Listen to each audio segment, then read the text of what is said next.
This is Jeff Einerman, and you're listening to Bladeology podcast.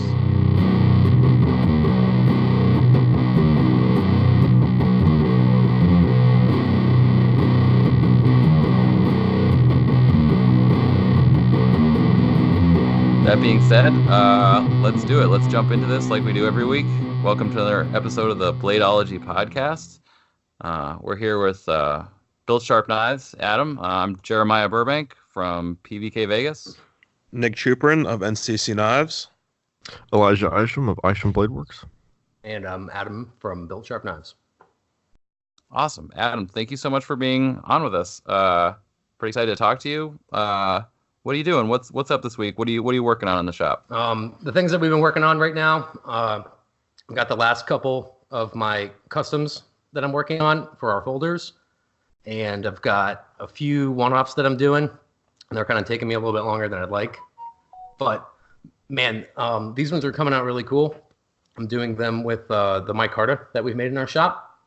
And I've got kind of like a Life Aquatic Steve Zissou feel for this one. It's like a light blue and a cream color.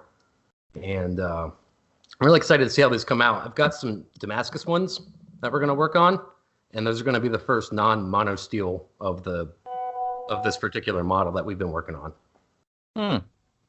That's pretty exciting. So that's the first Damascus using on this model, but certainly not the first Damascus overall. Yeah, no, not overall, but it's actually from the last blade show that we went to. I picked up from Vegas Forge for this one. I think it's a houndstooth pattern. Oh, cool. Yeah. That sounds pretty dope. And what's the name of the model you're working on right now? Well, it's a VPK, which is a very pointy knife. It's a like a Broken Sakes style, kind of a Kiradashi mix. Not quite a Warncliffe. It's a flat grind, and it's like a spear tip. This is our super sleek, low-fat model. Nice. That sounds pretty cool. Is it the folder? Yeah. Oh, I'm not familiar with the model. You've had that one, that blade before. I didn't realize it was a Sachs profile, but I see it now. Yeah. Yeah. I guess it doesn't really fit into the Warncliffe style. It's not quite the Kiradashi. It's not quite the Sachs, or Sakes. Yeah, it's a hybridization. Yeah. This was Jackie's brainchild that she came up with. Everything on it's like the tightest fit that we could get. That was the kind of the goal of the project, and the aim for the design was, you nail that simple mechanic, and once it opens and closes, everything else from there on out is your work as a designer and the ability to build it as a knife maker. Mm-hmm. So we wanted this one to be really clean, really sharp, and I don't want to say limiting, but like restricting on the amount of things that we could do with it. So I can really focus on like getting this particular style of knife to work as well as I can. The folder has been a big challenge for us. Like I come from chef knives. This is how I got my start. And it's been fun, but my passion in knife making is really the exploration and learning new stuff and just being challenged. Like if I'm having an easy time with it and just pumping out blade after blade after blade, it's not fun for me. It's not what I want to do with it. So I'd rather be, I guess, kind of like making mistakes and breaking things in the pursuit of improvement instead of, wallowing and exceeding in mediocrity on it. I don't want to get stuck doing the same thing. Wow. I'd rather be constantly be the little fish in the big pond, I guess is what I'm looking at. There you go. So how long have you been, we'll jump back a little bit. How long have you been doing this? Since when was knife making a thing that you chose as a full-time career? Oh man, it's like a weird story, but I just jumped into it, and I had a job in Philadelphia. I worked at a pretty cool, it's a gourmet deli, but that sells it so short. It's like a once, they don't exist anywhere else in the country kind of place. We had thousands of different types of cheeses coming in and out of the store, and Iberico hams from Spain, and just like every kind of delicacy that you could get from outside the States. We had that. And it was my job to curate that kind of stuff. So a really fancy way of saying, like, I worked at a deli and I sliced meat and cheese, but it was not quite that either. So It's like a specialty shop, like charcuterie and wine and such. So it's Pennsylvania. So I think they have wine now, but they didn't back then. All right. Everything comes in sandwich form in Philly. Oh yeah, absolutely. But so the whole point of that, I guess, is a good like segue into it, was you could rent the shop out, but you could bring your own wine. Like, we couldn't serve it to you, but I could open it and I could tell you what to eat with it. So that became like an after hours dining event, and that was like one of the main things that I like to do best with that work, because it was on our own terms. We got to design like any of the plates that we wanted to do, and basically walk the people through the courses and everything, do your song and dance for 90 minutes to get paid, and it was an awesome night. So the problem was we didn't really have any plates or anything, and they had a bunch of abandoned buildings, and I've always worked with my hands, and I've been kind of bored. Like, it was just a job I had through college, and I didn't have any intentions of staying there, but it was a really sweet job. So I started making cutting boards, and I started doing like, not knife tricks, but, like fun things to do with these huge knives we'd use to cut cheese and just break stuff down. So you'd serve it on this big knife, kind of a la, the guys with the steak swords. I don't know, where they grill it and put it on a steak and they serve it to you, right? Is this like akin to a meat cleaver, kind of, for the cheese knife, the big cheese knives? Well, there's all sorts of different cheese knives. Like, we used a 12-inch standard chef's knife. That was just like, man, like, Western chef's knife is the best utility tool for food. You can't beat it. So all the goofy ones, except for your wire, that makes sense for soft cheese. But other than that, chef's knife rules everything. Yeah. So I started making cheese boards and like inlaying slates into stuff, and then I got the itch to like make a knife out of nowhere, and I started looking into it. And this was like at the burgeoning birth of being able to really get into the craft information on the internet.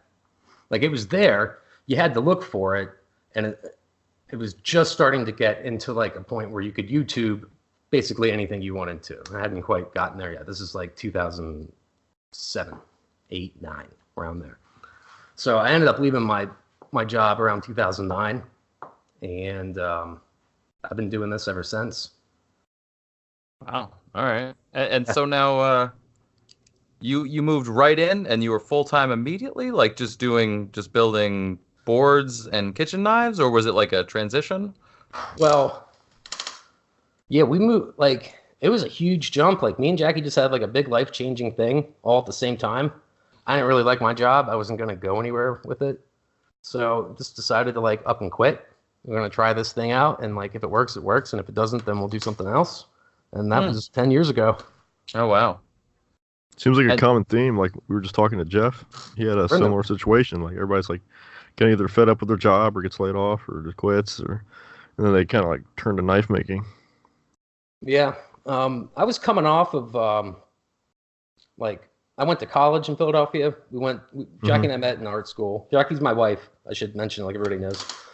We both do this together. She's the designer. She works a little bit in the shop, but mostly she's all the back end and like essential nuts and bolts, and I just make the stuff look good doing it, So anyways, we met in art school, and that's where I've like, I don't know, I'm not saying like I learned a bunch of shit in art school to help me here, but all the technical aspects and design and stuff, ability to use a computer is invaluable. So, yeah, that's true. Yeah. Like, I hit this right at the right time. I like to think of it like in the intro of The Big Lebowski. It's like, I was the guy for the place at the time. And I say that because it's like, I don't know, I just started doing this, and like, I didn't know what I was doing in the beginning, just like anybody else, like having fun, putting stuff up on the internet. People liked it. I got 20,000 followers in like 6 months on the internet. Blew up. Pretty damn good. And yeah, it's been weird though, because the numbers on Instagram are totally different. And I've taken such a huge break from it for the past like 6 months. I don't know. It's fun and all, but man, every day, all day, I've been making kind of the same thing. So it's like, what am I going to post? Like, here I am drilling holes, reaming this, you know? I feel like I'm in the same boat. I haven't posted like a month because I wasn't really doing much, and now I'm like doing the same thing, just working on a big batch of the same model. I'm like, I don't same really thing. I mean, it's cool and all, but that's why, like, I just want to be back doing one-offs and like fun things, but it's so time-consuming with the folders. It's like whole day goes by, I cut a set of bolsters out.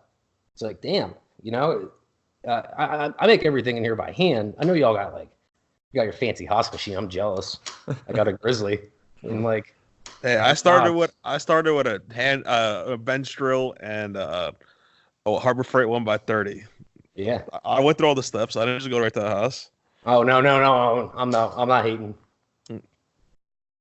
Yeah, man, my first grinder was a 4x48 Harbor Freight, but I took a 5 horsepower motor out of a planer and hooked that up to it.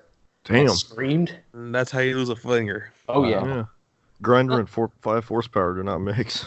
No, it wasn't really 5 horsepower though. If you can, you know, Yeah. whatever what translations are over to it, but Equatable amperage. Yeah, I had a lot of fun building my shop. Like that's always been my favorite thing really to do, is like build the workshop. It's Same thing. Every time I had a new workbench or new like dedicated, like I just built a vacuum table. All my buffers and bench grinders on it. Oh yeah, I bet that's awesome. Yeah, it's 3 grinders on there. It has its own light vacuum setup under all the bench grinders. It's great. So you took from kitchen knives into folding knives. So you took a sort of standard route from making a fixed blade into a folder, but you started with like a specific kitchen tool, which is pretty neat. But you did if I remember, I know I was first introduced to your brand through Material. Tell us a little bit about that.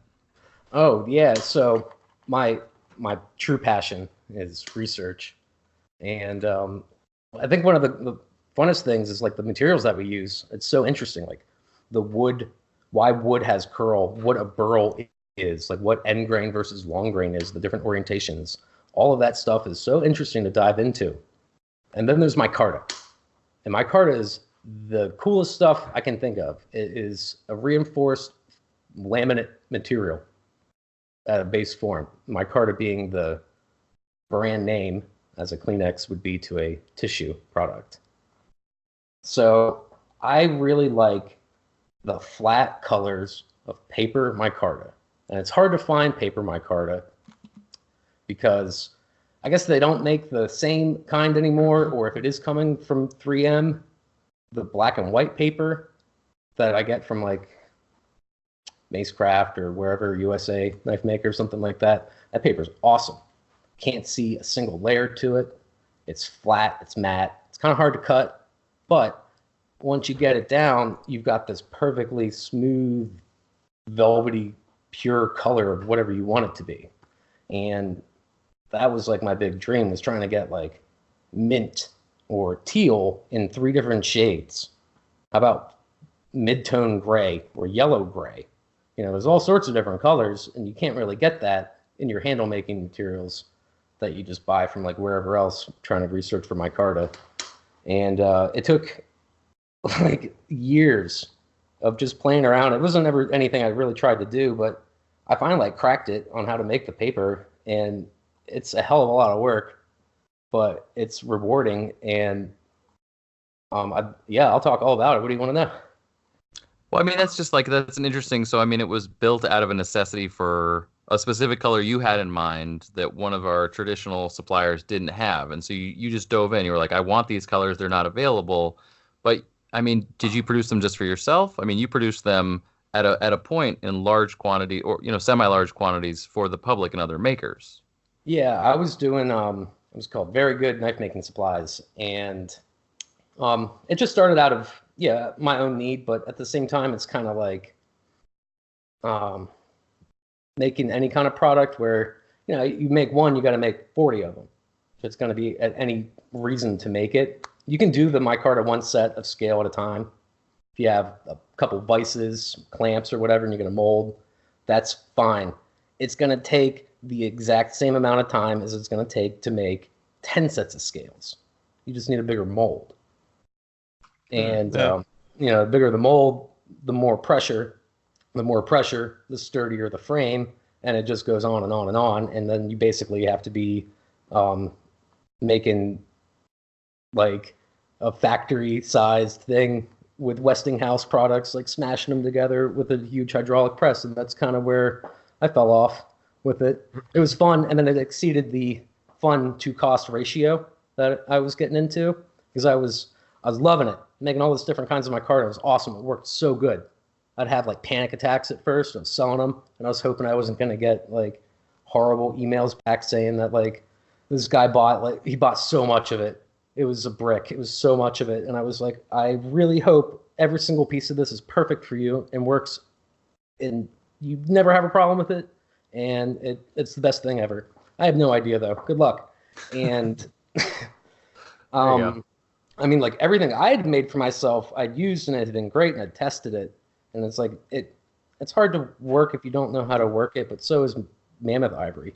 So is like a bunch of other stuff. Carbon fiber is hard to cut and bad to breathe. Wear a mask. Yeah, the paper stuff burns. Yeah, it burns. Not if you do a wet sanding, and you can wet sand on a grinder. Just use a spray bottle and Windex. Works great. Yeah, how is that paper micarta to grind? Is it like, does it want to burn or what? It does want to burn. You gotta use, like I said, you gotta cut it wet. The lighter colors at least, dude. The dark ones not as much because you don't notice it. Yeah, you don't notice it, but it'll separate too if you get it like hot.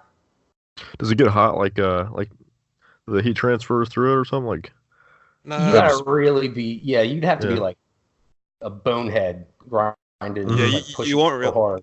Yeah, you don't really feel it transfer. But like when I used to kitchen knives, I used to do a lot of brass guards and brass inlays, and that's where I'd fuck up. The brass would heat up and it'll start to melt the micartas around the brass and liners or bolsters and stuff like that. Yeah, you start to see your epoxy bubble up around it. Yeah, learned that one the hard way. Because I used to when I first started 10 years ago, I couldn't afford materials or anything like that. So I used to be a lot bigger, and at a certain point, I was a size like 34 jeans, but I had a bunch of like size 48 jeans that I couldn't do anything with. So I just cut it up and made a bunch of dent micarta back in the day. But yeah, it was the same thing. Make a small sheet and make a larger one. It was pretty much the same thing. For like paper templates, I was very surprised that when I finally did it myself, how fast it wants to burn, just from the heat transfer in the steel. Yeah, I was never a fan of using paper templates and glue. Yeah, because I was wondering, I was like, is paper micarta like similar? Does it want to like start singeing and like burning off? Yeah, well, you made knives with John Gray, and John. Well, he kind of just was like, "Here's the grinder, go for it." I'm like, yeah, all right, cool. You saw him make knives. He just kind of turns that thing to 100 and like rams it. Like I don't grind like that where there's that much heat. I don't like sparks being produced. I had to go slow to keep from just burning the paper away. Yeah, I think coarse cuts. Jump right in with a 36 grit, nice and slow. But again, cut it close with a bandsaw. And then maybe an 80 grit to get it right up onto the spine, and then a 300 after that. But all that you could do the 80, 300, all that wet sanded, and then finish it however you want. Where the hell do you get 300 grit belts? I've never seen that one before. Oh, 320? Okay, those I got. Oh, yeah, sorry, 320, 300, sorry. Yeah, because I got some 240s that are like, no, I got 240s that are like an odd number. Makes a difference. I've been using those a lot lately. I'm just comfortable throwing out the general whatever belt. Yeah, but Elijah, next time you do it, I used to just make a template out of wood and a scribe, so that way it didn't disappear. Yeah, I don't know how I would do it moving forward. I have to figure something out with a template and just scribe it, but yeah. The paper, it's no way to do it, because then if you dip it, then it gets all wet, and it's fucked anyway. Step 1, get a grinder. Step 2, get some micarta. Yeah, and a shop to use it in. So you're making micarta, you're having a great time, you're selling it. So for a period, things are good. I'd love to know a little bit. All the money. Yeah, I'd love to get into a little specifics about making micarta. just because I'm pretty sure everyone listening knows that you can make it. But if the process, I mean, you're talking about really getting the process down, and don't give away any secrets. But I mean, the press you're talking about, can we get a little into that? Yeah. Like, I'll tell you all about it. So I have a 20-ton like hydraulic press on a frame for pushing bearings or whatever, like a shop press. I don't know what else you'd call it. It's just a bottle jack in an H frame, and there's a platform, and I have a mold. It's an aluminum plate with 4 walls and a top plate that goes on there, and I have it lined with HDPE sheets, top and bottom. Gives it a nice glossy finish to it, and then it also, releases it, because God, man, that'd be like a horrible mess, right? Get that stuff in there. oof. You'd be able to get it out.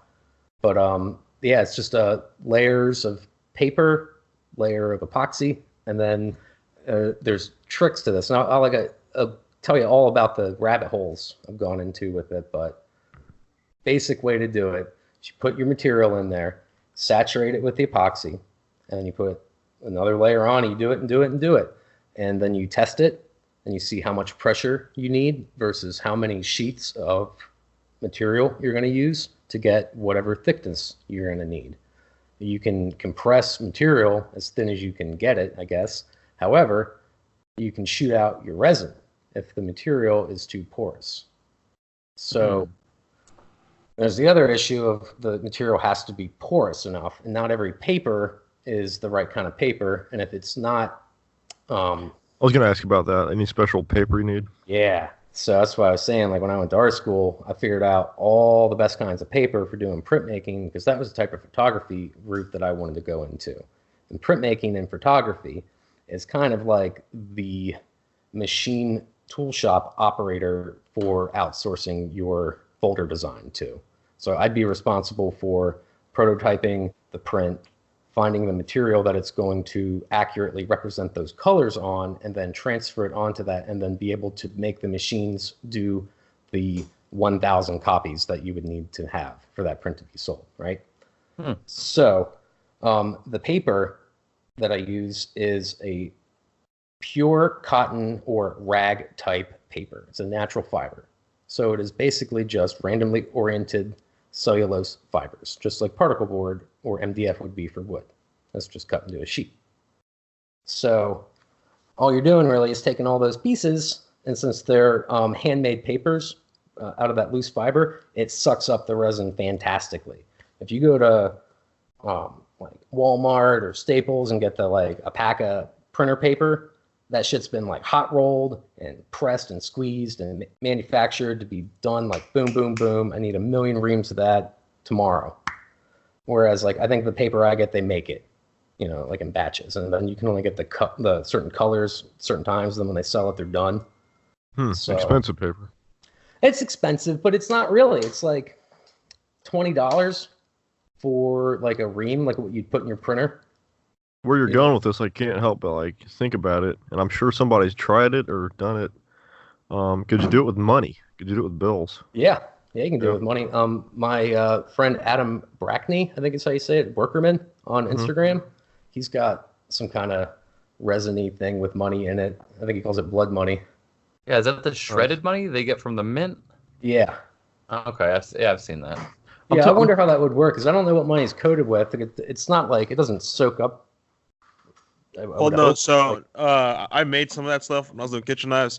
You're not using resin, like fiberglass resin. You're pouring acrylic over it, so you're encasing it. Oh, okay. Yeah, that's what I'm thinking. Not the shred stuff, but just flat bills. Oh, no one's really did flat bills. It's also illegal. It's because you're destroying money. You take the shred money, but you're using acrylic resin, so you're encasing it. Kind of like what you see the woodworkers. They do all the pours and stuff like that. Yeah, that's right. Yeah. It's the same resin, and they pretty much encase the money. And then cool if you did it in layers. Just $100 bills, dude. Lay it down. I was gonna go with $2 bills, but whatever. Oh, yeah, I got more of them. All right. So is the color of the micarta, is the pigment, the colors you were going for, is that from the paper, or is that like a pigment that you would add to the paper? Oh, both. Man, rabbit holes. Okay. So basically, the micarta is going to be the color of the paper if you put oil on it. Like, you know how you can get paper wet and then it'll be much darker, much more saturated in color? Okay. That's a rough representation of what it's going to look like finished. Okay. Now, however, that's going to depend on how you, as the craftsperson, are going to finish the material. That's far out. So, I mean, there's just options galore with pigment. It's just like a whatever you want. Yeah, I've done dyes. I've done trans tint. I've tried to do like that crust layer. How the really old micartas, they'll be brown on the top from oxidation and then bright yellow on the inside. Oh, yeah. You can do that with solar damage too. So, like I'll make them, and when the epoxy's not quite cured, like it takes like a month or 2 months for the stuff to actually like cure. I'm using some right now that I've made like the first blocks of it, and I wasn't quite sure because if I'd use my thumbnail and I could peel some of the layers up off of it, I'd be like, I don't know about that when I throw it in the junk drawer, you know. But just enough time has passed now that I've found out, man, that stuff just needs to set for 2 months, like before it's actually dry on, you know, to what it should be. It finishes great, just like fresh. Yeah, like I used it the 2 days after for making it, and it's fine. You know, it is definitely like harder if you wait 2 weeks. It's definitely 2 weeks is the right time to do it. But man, like a year from now, I'm sure it's like impossible to put my fingernail under any of it now. It's really impressive stuff. I think it's just really cool because it's paper. It's glued together paper, and it's really cool. It blows my mind. This seems like one of those things where when someone's describing it, someone listening is going to be like, oh man, I totally need to do this. It seems really simple. But then in actuality, there's thousands of hours of research and madness going into this product. Yeah, let them do it. Let them ruin their weekend and get their house all dirty and full of epoxy. Yeah, I was going to say. Do you still run Awesome Material Supplies, or do you still sell the stuff, or you don't really do that anymore? Well, our press, I was going to say, like our press, actually, I had kind of a little bit of an accident where I didn't put the mold in perfectly straight. And then the pressure shot all of this purple paper and like 10 cups of epoxy and rocketed like a deck of cards, like when you take it and just go 52 pick up and shoot it all over the room. So that was like the last one we didn't do. And I just got sick of gluing paper together every day. It was great. That's totally reasonable. No, the reason I ask is Jeremiah wants me to do a build of paper micarta. Yes. And he could end up using some of that stuff because he wants to get it. What's the word? Scrimshaw. Yep, that word. Yeah. Scrimshaw's the shit, man. I still have all the stuff. It's great. Like we have a teenage boyman. He's 14 now and needs a job real bad. And I just we've been too busy. But the moment I got a minute to grab him by the scruff, we're gonna do some micarta. And I liked somebody's suggestion on the internet because every time somebody asks me online if I'm still doing the paper, I'll tag him on that post and I'll point at it and be like, look, see, somebody wants to buy micarta. You should be making that stuff. Should be making this stuff, dude. Get to work. Yeah, because he's gonna be 16 and gonna be one of driving my car to somewhere. I'm gonna go tell him Pound Sand should have been making micarta 2 years ago. Buy one yourself. That's right. That's what we're that 96 Toyota Camry don't buy itself. That's so true, right. You know, I dig 96 if he's lucky. Yeah, it's an antique. You know, cars in Florida, they last forever, right? Yeah, saltwater. They rust forever. Yeah, saltwater right on the coast. So you don't. That's it for the micarta. No orders for it. Whatever you've got, it's for personal use. But you're not in that game anymore, fam. Like that's it. Not for the right now, but yeah, I do want to do the micarta again. It's just like, I need 2 people that aren't me to do it, and then I'll make micarta all day. It really needs it needs the attention because it's like the more you do it, the better it is. But then the more you got to put into it, like anything else. Like I'm gonna have to get a welding setup, and it's like I'm kind of ashamed of myself, but like I've never really learned how to weld. So I don't own a welder. I'm never gonna make the thing to do to make my frame stronger because I basically warped my frame making so much micarta that it bows now, and I don't want a warped panel. So I have to reinforce that, and a million hobby things. Like I just wanted to do it for fun, and then it blew up, and it got not fun really fast. So I'm here to make knives, and I'm going to have somebody else glue paper together. I'm glad I figured it out. It was really fun. Been using a vacuum. That's the other rabbit hole. It's kind of like doing a carbon fiber. You can put a sheet over it, suck all the air out, and then turn a valve. And wherever there was air, the resin floods the cavities. It's kind of like vacuum infusing for stabilizing wood, but a little different. So you can do that to make rag micarta, or the Reichlight or Ricklight, or however you would say it, material. That's basically just wood fibers and paper pulp mixed up with epoxy, rammed into a mold, put under pressure, and then dried. Because this is all essentially a pursuit of getting rid of air bubbles. When you're pressing it and vacuuming it, right? You're trying to get it a good seat, and you're sucking these air bubbles out. Is that? Yeah, you want it dense. You don't want voids. Voids will make the finish poor. Like you'll have to fill your voids. Like a piece of wood. It's not a big deal. Like Koa is great. Gets to stabilized Koa. It's beautiful. It still needs a pore fill at the end of it. If you want it to be like a nice glossy, like reflective finish, you're gonna have to put something in the pores. Even if you do a 1200 grit sanding on it, it still has pores. But the micarta is. I'm sorry. Go for it. Oh, I was just so the press is down, and then the whole time you were making micarta, you were making kitchen knives, you were making folding knives, you were transitioning.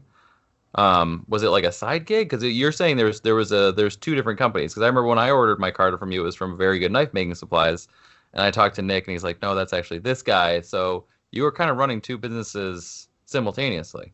Oh yeah, I was doing too much stuff all at the same time. It was awful. So, yeah, it's just something I was doing for fun, like I said. And then to be able to do that, I had to make a 16 by 19 inch panel. So it was like a lot more than what I needed. And it was just like, yeah, if I ever need to do, I'm actually out, and I've been thinking about doing it, but I should take a bunch of orders or whatever and know what I'm going to make, and then do it every once in a while. Like, there's people who do Damascus like that, or Sanmai. They'll take, once a year order. I should do that. It's a good idea. And so your folding knives, do they still, you're saying you still build with your micarta once in a while on your knives? Oh yeah, all the time. Oh, okay. I just lived on the cutoffs. It was great. It was like selling pot. Yeah, skim off the top. Just a little bit of shake in every knife. I got you. Pot micarta, anyone? Pot micarta. Ooh. I'm just waiting for somebody to go full Nick Cage and steal the Declaration of Independence and make micarta out of that. Mm-hmm. Okay. All right. It's getting spicy. That's the pot micarta was a subject for a while ago. If it'll work, many have tried. No one made it work. Pot's too moist. Someone's tried it though. Okay. You could do it out of hemp paper. Which the Declaration is on. Well, paper, no, like I've tried actually throwing like weed nugs in the acrylic. It doesn't work. Fuck, stoner. All right. You could just smoke them later. And you could just smoke the pot to begin with. Emergency smokable handle. Hey, I tried. Once you grind it into the you hit the nug, like not all acrylic penetrates. It's too oily. So it's like, oh, you could technically just pull this nug out. Oh boy. Okay. But I tried it. And transitioning. So folding knives. What's that process like?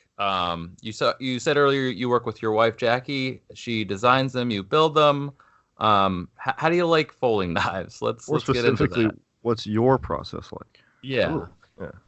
Well, I'll tell you all about it. So, to be totally honest, we made our first folder without ever having held a nice folding knife ever. Like I went to Walmart, got one out of the case, like a nice like $30-$40 one, and then kind of looked at it, just saw it, because I've had like plenty of folding knives in my life, but I never really like had any experience like when I went to Blade Show, right? So we got our first folding design, and I used my first water jet service, and I had a pretty reasonable experience for what I thought.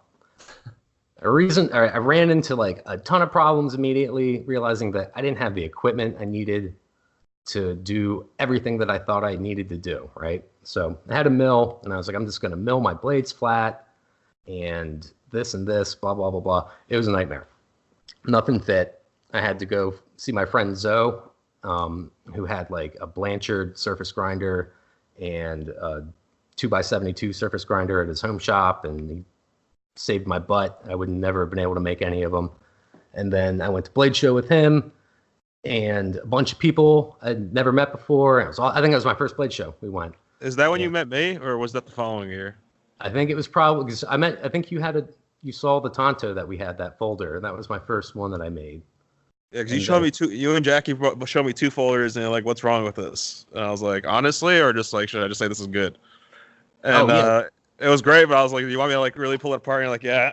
And then that's where we went down that rabbit hole for a couple hours in the pit. Yeah, I think that's the thing I was talking about. So when I went to Blade Show, I had this knife, and I had all these people I never met that were like friends of mine on the internet, and they're like, "Oh, that knife's so cool, awesome, great job." And then you, and then John Grimsmo, and Todd Begg were the only people who were like, "This knife sucks. Here's why. Make it better next time." And then next year I went back and I put another knife in their hand, and they were like, "This is great. This is where it sucks." And now when I go back again, like, I don't want to be the tool bag that's always like, "Hey guys, check out my new knife. Tell me what's wrong with it." It's like, no, because my knives are really freaking good now. And like, I'm so grateful for people who are not courteous to just say like, "Oh yeah, look at that mushy stop position. Your detent is your stop position. Good job. Great. Here you go. Have it back. Keep making that." That's not like good critique for people. And I'm forever grateful for like anybody who's honest with my work, because like in a nice kind of way, like the anxiety and the paranoia of that thing that represents you, and like everything that I want to do is make stuff to the best of my ability. So I'm like all about making the action perfect. I want it to be right in the middle. I want the offset to be just ever so much to counteract the like tiniest bit of weight from the lock bar pushing it in, so my tip's centered. It's just things I've been picking up, and like that's what this model was all about. The new one that I'm working on is just I've been really finessing everything that I could out of the design, where like before I was just like, "Oh, this is a great fun thing I'm doing, and I'm really having a blast making knives, and if they're not perfect, then oh well, I'm learning." And it's like, I'm not doing that shit anymore. It's like, this is like for real town. I'm trying to do this forever. This is like what I do. I make knives and I make them really well. So I'm not interested in making like the 60 grit finished knife that has, a finished edge that's a 1/4 inch up the bevel grind. It's just not for me, and I was there. I'm going to admit it. Like, I definitely was like, somebody told me that I was the beefy knife guy at Blade Show, and I immediately cut all of my knife widths in half after like having that told to me. So I don't remember who said that, but thank you. Told you what? I was the beefy knife guy. Oh, gotcha. Yeah. And I was like, I didn't think that of myself, but then I kind of looked around and I was like, yeah, I guess I do have too thick of stuff. Not really. That's Greg Medford. Oh, yeah. Well, continually. I don't know. Like, I've gone from like, I would have normally worked in 3/16 to a 1/4 inch, and now I'm like, nah, 1/8. I'm all about the 1/8. That's a significant reduction. Yeah, that's a bit. I know. I've used the 5/32 for everything, like ever. 5/32 real nice too. Folders, fixed blades. 5/32 seems to be like the standard, I guess. Yeah, it's visually aesthetically like pleasing when compared to like handle thicknesses we use. Mm-hmm. The only time I go thinner is like kitchen knives. Besides that, everything else was always 5/32. Just stocking by the sheet since I know I use it for everything. But then again, look at razors. Some of those are like a 1/4 inch or more. Well, that's the geometry, though. Yeah, that's right. You could always there's one more ways than one to skin a cat. Yeah, fighters still got a tall blade. You need that thicker spine for just to have your grind height to have that blade look the way you want it to. If you want an 1.25 inch tall grind, then it's got to be X thick. There's trig to that. Now we got into how you got into like what made you make the transition, but you didn't actually really say how you found this industry. It's not something that just kind of falls in your lap. Yeah. Yeah, man, I don't know. That's such a good question. Like I've seen cool knives on the internet. When I was a young person, I was Googling stuff and I'm like, oh, look, that's a really neat one. I think I'd probably seen some Nick Wheeler, like buoys, just like really Coop's photos, honestly. Like that's the stuff I remember most. Like anything that would have been in Blade magazine, just looking through it and scrolling. I've seen those things. That was like just a part of my mind that existed in the realm of Doctor Who, Star Trek, and anything else that I've seen growing up. So to just go from being an art student and then working in a deli to now I'm a professional knife maker, it was just like a bizarre leap. And that's like, really, that's what it was. I just started doing one thing and it just led to another and led to another. And I read it somewhere today that somebody was like, being a knife maker is just buying tools for your whole life and then you die. So making a couple along the way. Yeah. Well, especially because like what you're saying and when you started, I'm going to hashtag that before Instagram. So, I mean, you've been able to get into the game and watch, what we talk about a lot is like the market. You've been able to see that sort of transition with the popularity of such and such and the material and such. And, you've been able to ride that out this whole time and still produce and sell, awesome product, which is, however you got there, it seems to be working pretty well. Yeah, thanks.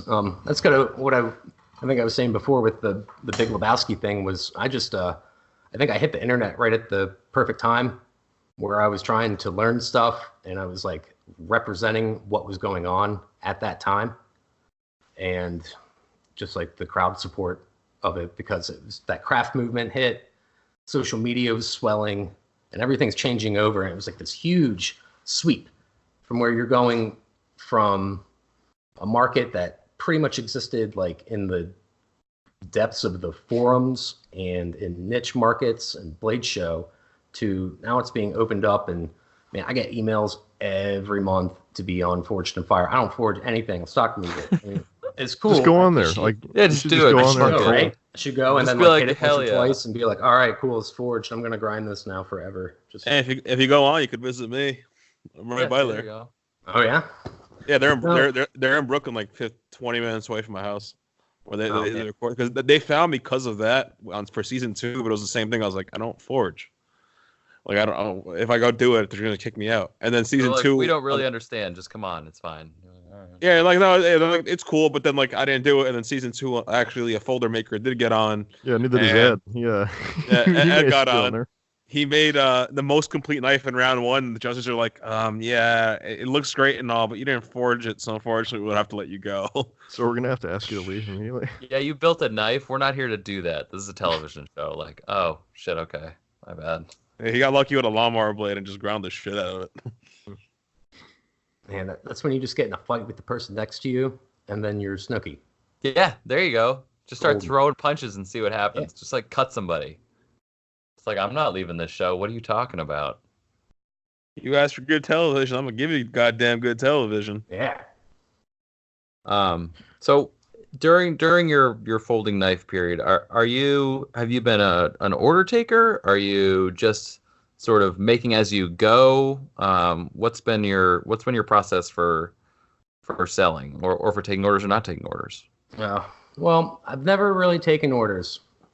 I've always just been make it and sell it, and that's been working really well because my demand is higher than my ability to meet it. So that's always been my best selling point.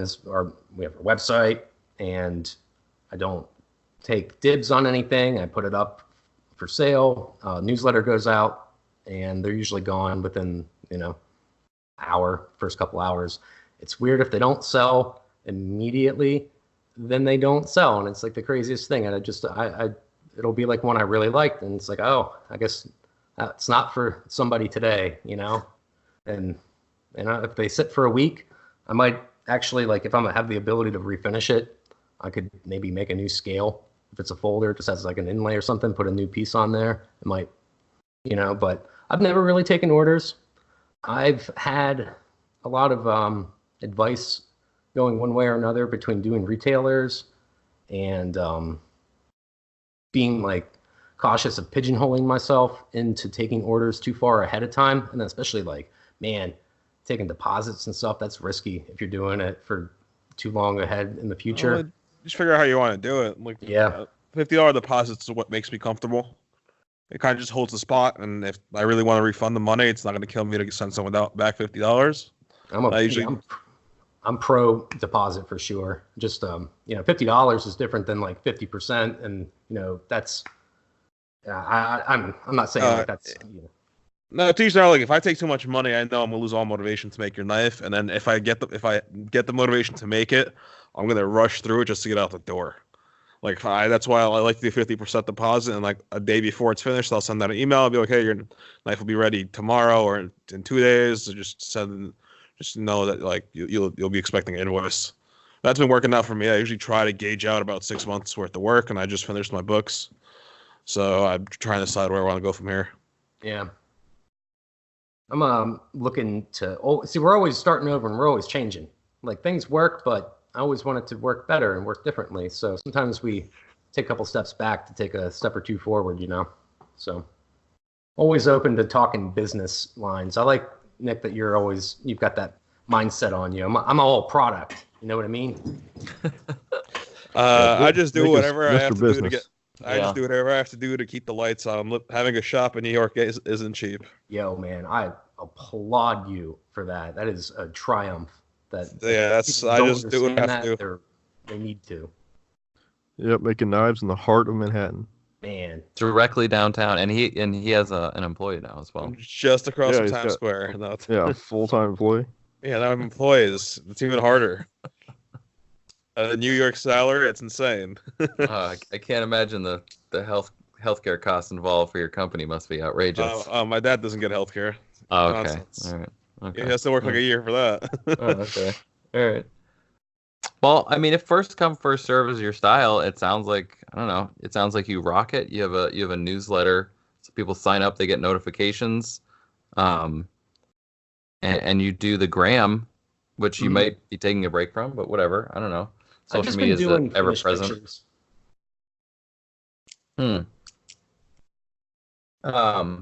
So as far as first come first serve, what do you go to Blade Show like regularly? Are you like a every year attendee? Yeah, we've been to Blade Show the past couple years. We didn't make this one. It was just like we had something come up, and it was kind of an emergency, so we didn't get to do it. But it was the first year that we've missed it in a long time, and it's been an invaluable thing for us to do. And man, we can't wait to go out to the one in Vegas. That's our next one that we really want to do. Which one, the USN show? Or, yeah, any of them. I've been to Vegas as a kid, but it's just like, it's a fun place as an adult to go to. I haven't been as an adult Indeed. yet. Yeah, we like to do Vegas. It's fun. No one does Vegas quite like Nick. I don't know what you're talking. I don't know what you're talking about. I could do Vegas great. Just saying. Doing it right now. You'll have to come Vegas out. is We'll have fun. to take you to the Pepper Mill. Oh yeah, Peppermill. Let's get the grind on. Yeah, Vegas shows are fun. Definitely come out for USN. Now We'll come out for for SHOT Show. Shit. yeah, or SHOT Show. For Blade Show, you make knives for Blade Show that are first come first serve? We have not done a show yet, and I'm kind of ashamed to admit it, but I never really wanted to. I didn't feel like I was ready for it, and this is probably the first couple years now that I feel like my work is like, I'm totally fine putting it on the table and letting anybody pick it up and be like, yeah, you go for it, you try. Find something that I missed. Oh, So, you've been an attendee in the past, I've but been not a an attendee. table holder. Yeah, I've never had a table, Oh, never had okay. but I never really have anything. I could never make stuff to Right. take to Blade Show. I've done like live sale things in the past, and it's been awful because it's like hard to explain to people. It's like, yeah, that's a $500 chef's knife, bro.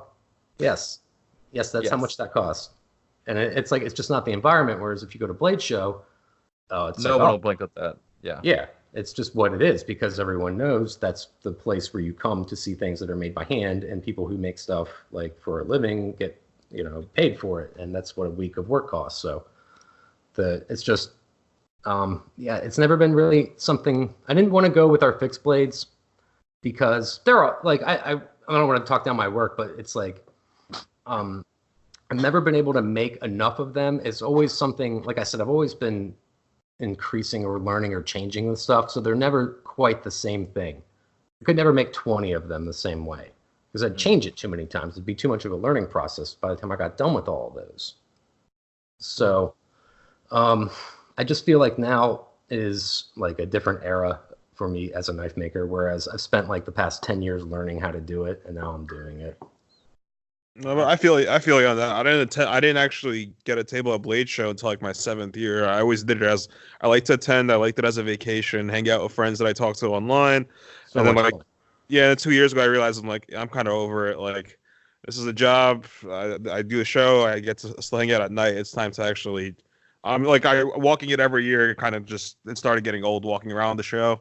So I was like, it's time to start attending it and actually exhibiting. Sometimes you got to do it. You got to step up. Take that full-time job seriously. It wasn't that. It just I enjoyed walking around, and after doing it for 7-8 years, it kind of I didn't enjoy as much walking around anymore. No, I get it. Nothing to hang out with people at night, so I was like, I'll just exhibit. Right, you were like, I should get an inflatable couch with my stupid friends in our podcast, and then this other guy who also designs knives, but doesn't make them, and just have like a shit show booth. No, I totally get it. Like I was there. I remember. And then don't take the couches home and just puncture them. No, just stab the couches with knives. No, right. And not put it on Instagram as promotion. Right. And then forget to do that. Jeremiah jumped the gun on that one. All right, you know what? Salty. I stabbed myself because of that, so. My SOCOM was thirsty for the blood of an air mattress. What can I say? We should have filled it with fake blood first and then stabbed it. Oh, yeah. That's next show. And then like swiped it with a sword or something. People would be like, holy shit. Be like, I don't know what you're talking about. Just walk away. Just ghost. Just like, I don't know where that blood came from. Hashtag professional. So, Adam, you're talking about Blade Show coming up this year in Atlanta, 2020. You're thinking about having a table. Possibly. If there's still time to like get a table, I haven't really looked into it, honestly. Gotcha. I would do it if I had it's plenty of time for it still. I would think that there's plenty of time still. Yeah. Because you said you're in Florida. That's like it's like a 4-minute drive to Atlanta. Yeah, it's right? not far. If you're at the top, yeah, it's pretty close. Yeah, it's maybe 4 or 5 hours. That's not bad. Atlanta's in though, and Georgia's a big state. Mm-hmm. Trying to think. Yeah, Nick, you're good at geography. I'm horrible at geography. If it doesn't surround New York, I don't know anything else. Just the New England geography. I get you. I don't know that one either. It's you. Oh, okay. I know Right. Jersey's to the east. I mean, to the Right. west. Up to the west. Already failed. Failed. Never eat soggy waffles. So Adam, what's the future for BiltSharp? Where do you go? So you're excited about your folders. They're where you want them to be. You're working on this model. What's the next step? Yeah, it's always a good question, right? I've kind of got a few things we want to. I definitely have.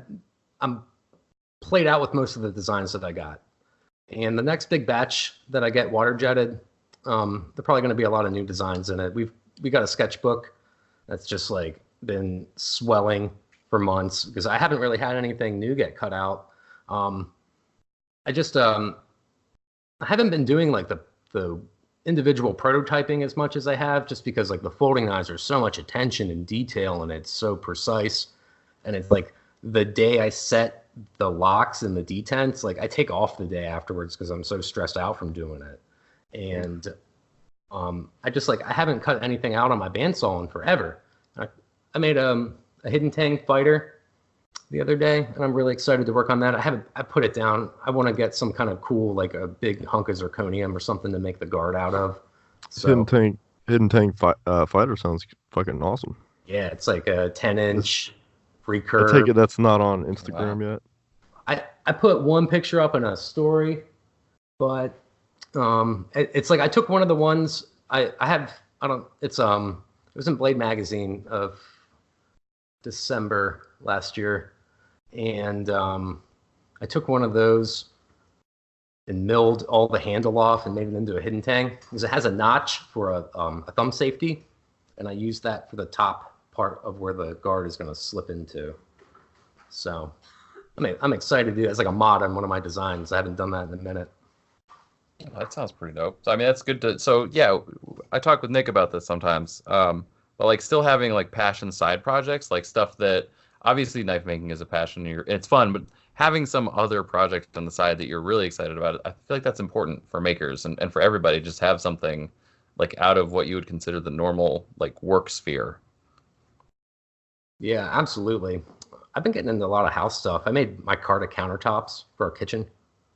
Oh. I made drawer fronts for one of our dressers, and like I actually kind of just this week we've been watching American Horror Story from start to finish again, and the Murder House one. With I've been really thinking about making stained glass. I think that might be cool. Like how like different is that, right? There you go. Yeah, that's like pretty interesting. Like opposite thing. Some old school. Yeah. I think my favorite thing is actually just building my shop, like adding a new, because I make a lot of fixtures and jigs and custom setups and stuff like that. And I really like building like dedicated like task machinery. Like I built a grinder specifically for doing locks. It runs on linear rails and stuff like that, and like things like that are cool to me when I build dedicated machinery. Yeah, I don't.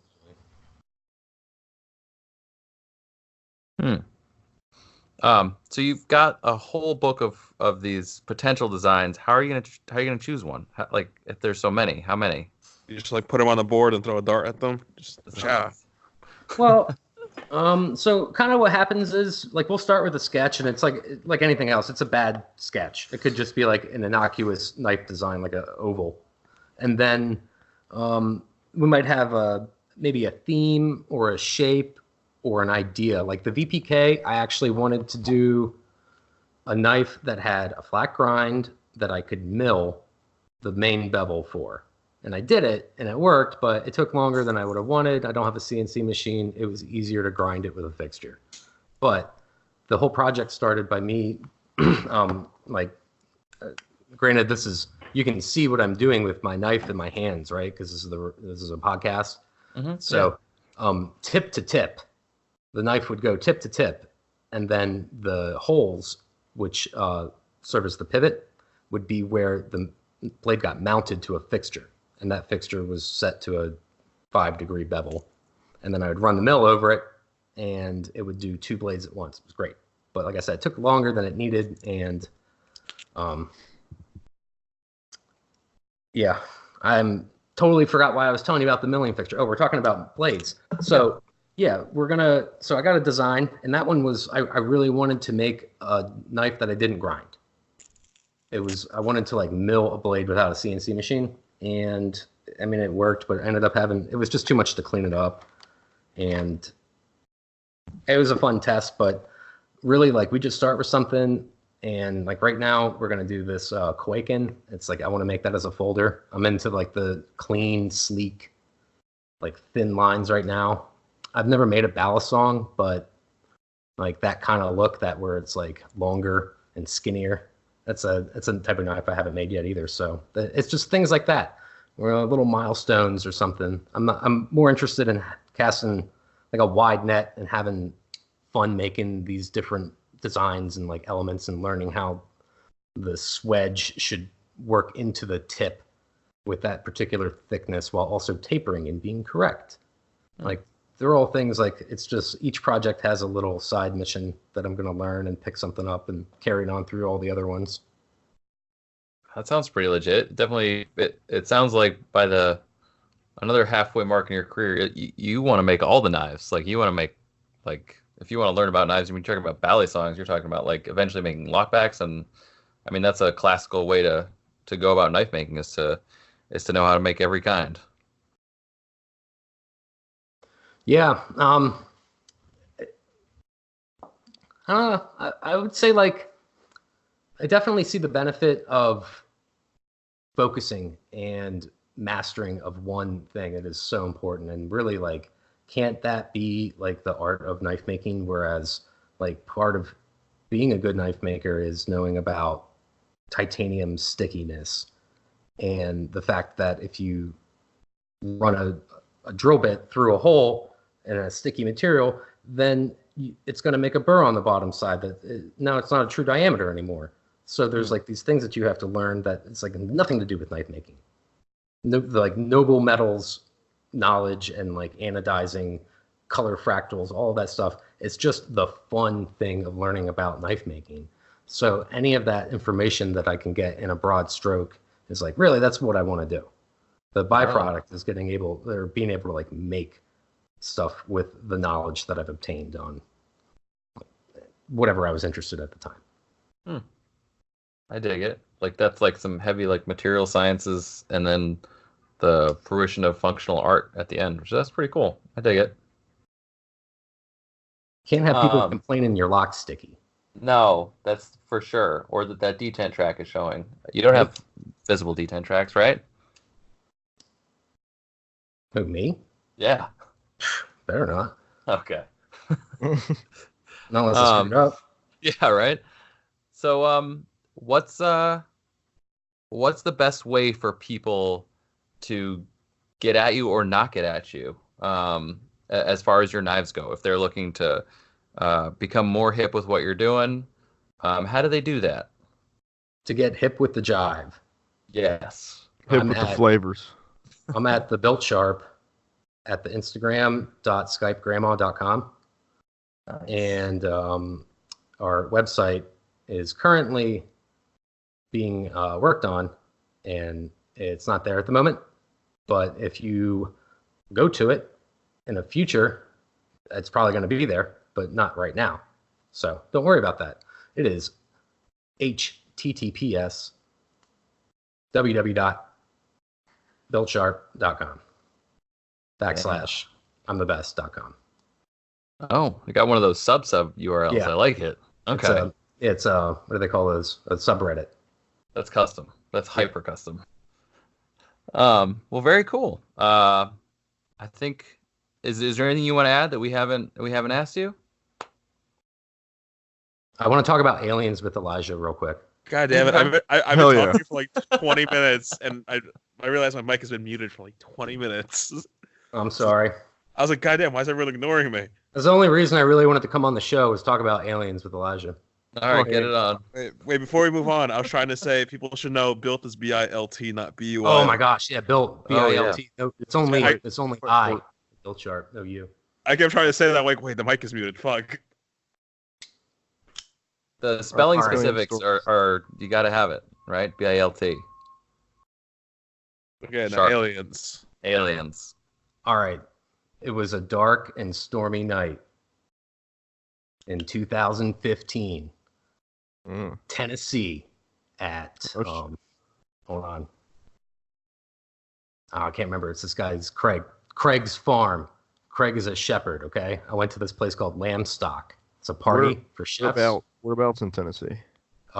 It is where Tennessee touches whatever its eastern neighbor is. He had like 3 states you could see from his property.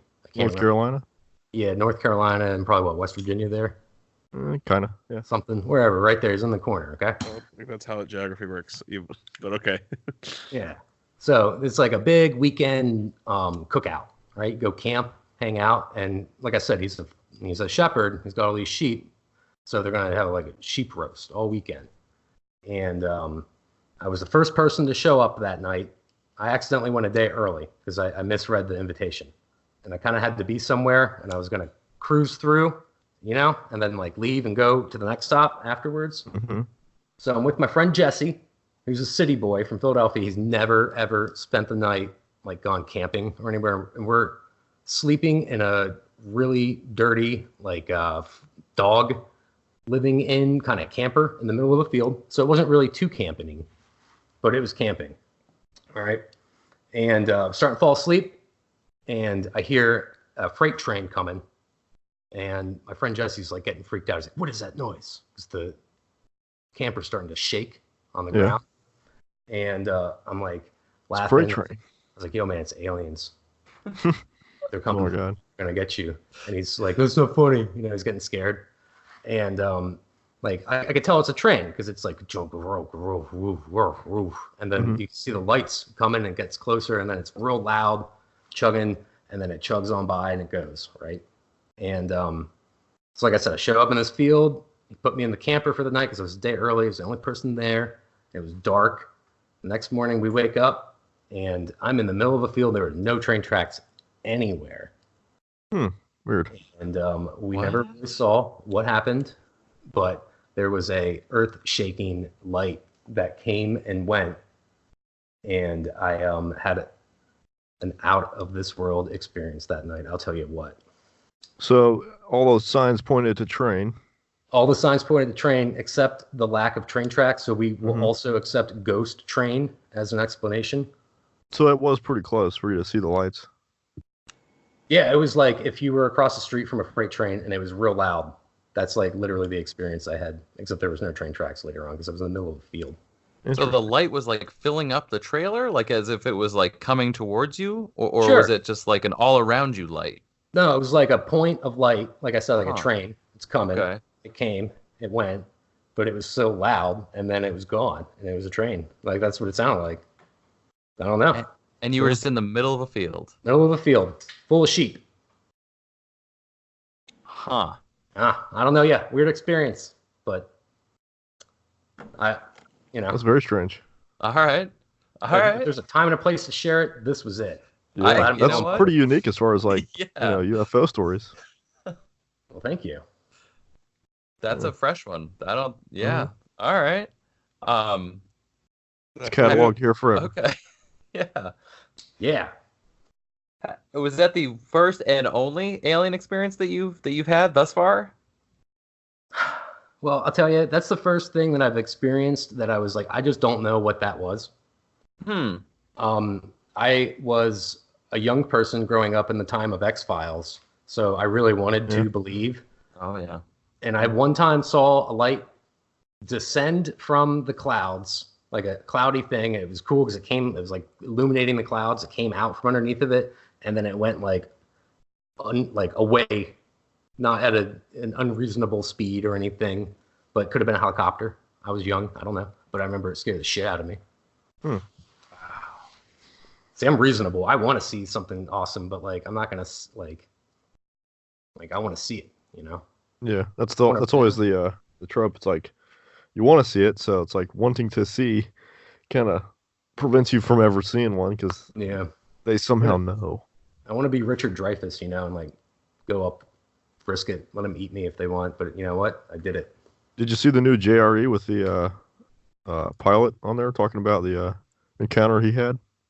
I don't know what JRE is, so I hadn't seen that. Joe Rogan experience. Oh no, no, I haven't listened to Joe's show in a minute. But that one's. I mean, Bob Lazar was on there, so all right, that one's definitely worth a listen. And the other Netflix one, documentary. Yeah, that one Bob, too. Yeah, Bob Lazar's. Isn't there that song, Bob Lazar? Bob Lazar. But he's been in the media for a while with his alien nonsense. Yeah, he worked out at S4, the site close to Area 51. Did you go? Did you bum rush? I did not. I was in Paris at the time. I didn't. Surprisingly, that's not me. There were it was not that many people there. Tell you what. Yeah, it was a no show on the crowd of raiders. People wanted to believe but didn't want to follow through and or get shot, or get federally trespassed. Yeah, which is not great to have on the record. They should have just put it like a nice table up with some cupcakes and like really like threw them a loop. Be like, yeah, come on, come check it out. Sneak in, yeah, just today though. That's it, and like just today. The pilot's name's David Fravor. If you get a chance to look at that one, he talks about he encountered a UFO on a flight, I think just like west of San Diego, on the ocean.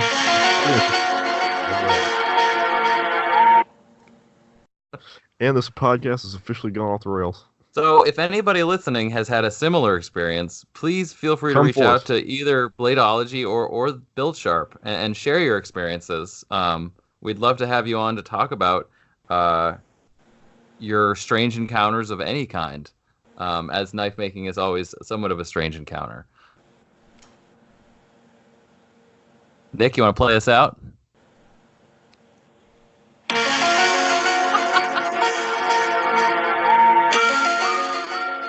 You've been listening to episode 20 of the Bladeology podcast with our guest, Adam from BiltSharp. Make sure to go check him out. It's Elijah signing off. Thanks, everybody, for listening. It's been a great episode. We got to 20. I didn't think we'd do it, but we did. Adam, thanks for coming on. This is Jeremiah Burbank. I'm signing off. Man, it's been a blast. Thanks for having me, guys. Have a great night. Thanks, Adam. My name is Jeff.